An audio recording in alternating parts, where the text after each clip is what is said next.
I became desperately ill when I was 13 years old. And throughout that time, my family and I were trying to figure out what was going on. My mom suggested that I put down all of my thoughts into a journal.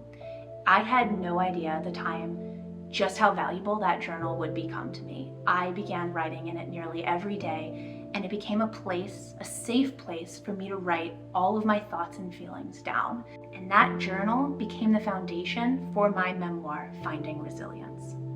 When I first started writing this story, it was just from my perspective. And it wasn't until sharing it with my mom that we realized that there were some gaps that could only be filled in by somebody else that was living it along with me. So it ended up being a parallel story.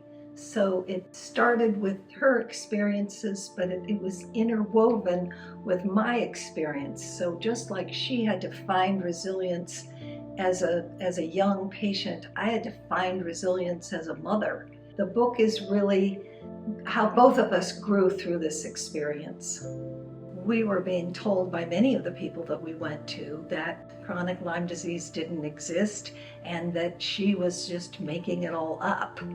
And we knew from our day-to-day experience that she was not making it all up. And so I tried to fill in some of those gaps. So basically this book has two different voices. There's that of the 13-year-old who is going through it all and doesn't really have a bigger picture of what's going on.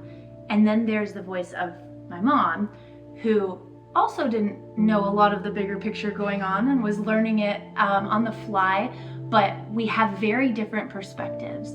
And I think that's what makes this book super unique, is that we have the ability to go back and forth throughout this story, talking about the same moments in time from a completely different point of view.